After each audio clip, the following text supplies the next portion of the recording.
And I want to mention finally, Mr. Speaker, that whatever it takes for this Senate, whatever it takes all of you, for the next 2.5 years, this country has been left in your hands.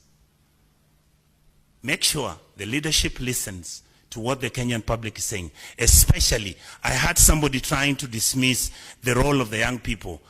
Some of us are just saying it purely. Please listen to these young people. And it's not about me wanting to be on TikTok. I've had some of my colleagues always jump up and say, yeah, I'm at 6 million views. Those things don't matter to me. I don't even have to come back to this house again as a senator or any leadership position, because I am extremely disappointed at the way we are carrying ourselves when we are advantaged, when we are not disadvantaged. When we are disadvantaged, we behave differently. When we are advantaged, we behave differently. It is convenient. This state does not convenience. This state needs factual analysis, evaluation, and conclusions on matters that are going to help us govern. The president should succeed. He should listen to us. What is working, let him continue working on it. What is failing, can he stop, fix it, and then we move forward. Mr. Speaker, I support. In politics, I tried my hand in a rural constituency called Kandui. And I remember, Honorable Speaker, we used to send representatives to funerals. For instance, because I used to operate out of Nairobi, I couldn't attend all functions. And I remember the advice of one old man, that the people you send who speak in your name, Madam Speaker, they are as important as you. Sometimes even more important than you. Because that face that they see determines whether they elect you or they don't. Honorable Speaker, I was told, you must do family background checks. I can see Khalwale looking at me. Honorable Speaker, if Khalwale sends somebody to represent him at a function in Malinya, and that person has questionable character, like for instance, he's a night runner, or he's a murderer, or he has bad manners generally, then the reputation of that person rubs on you as a candidate. I want to say very clearly that there is consensus that there was nothing wrong with our candidate. The problem, as I see it and as I understand it, is the bad manners of the republic that he was fronted by. And I want to go through those bad manners, Honorable Speaker, because it is something that is worrying to us. Honorable Speaker, people make decisions based on how they feel about you, your relationship with them. And I believe the election of the AU was no different. We were all very perturbed when a few months ago, some leaders of a rebel movement were granted opportunity to speak from our shows here. And Honorable Speaker, this I want to draw the distinctions between what Raila Odinga believes in, the things that I know he believes in, and the positions that have been taken by our country that are diametrically opposed to the things that he believes in.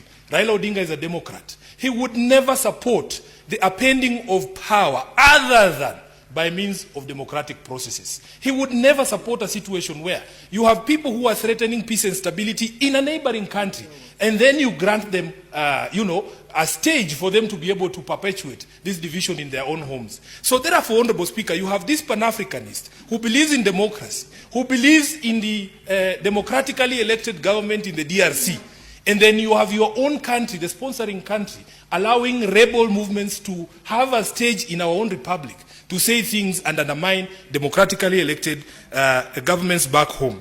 Secondly, Honorable Speaker, there are certain things that I actually believe, like global conflicts, that I admit that maybe I do not have the solution.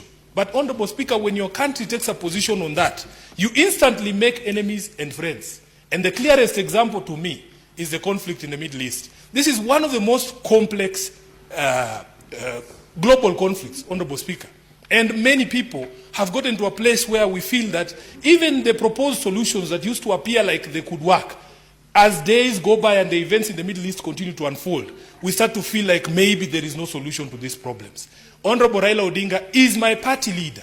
I have had him publicly take a position to support the Palestinian people and say that they have a right to a home.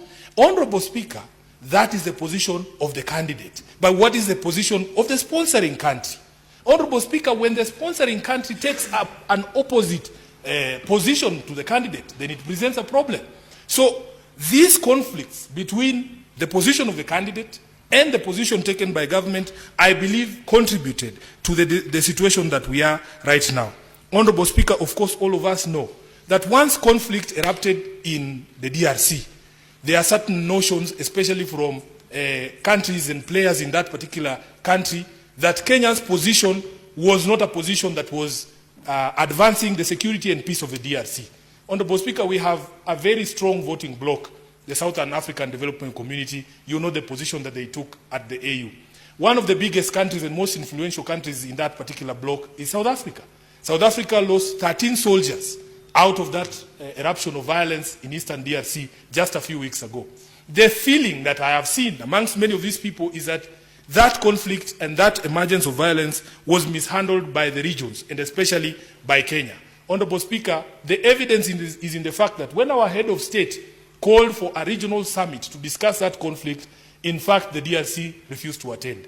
Honorable Speaker, these political decisions that we make here internally, Madam Speaker, they have global implications. The positions we take as a country have implications of how the rest of the country, the world views us and our standing in the community of nations. Honorable Speaker, most of us were shocked. Just a few days ago, I was sitting at KICC, and there was a red carpet rolled out, and there were very lovely ushers there. And I remember asking them, and they were all dressed in a shade of red, I think. Point of information. It's called... Point of information. Point of information. Would you wish to be informed by It's Senator? going to mess my flow of Senator thoughts. Eddie. But let him inform you.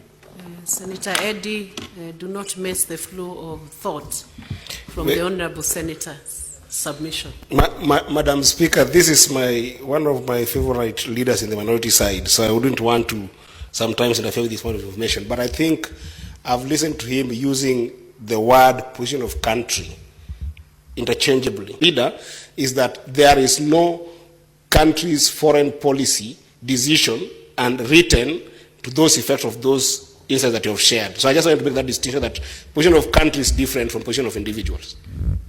Thank you, Honorable Eddie. I think I meant the position of the state of the Republic of Kenya as enunciated by the head of state, the Honorable Dr. William Samoei Ruto.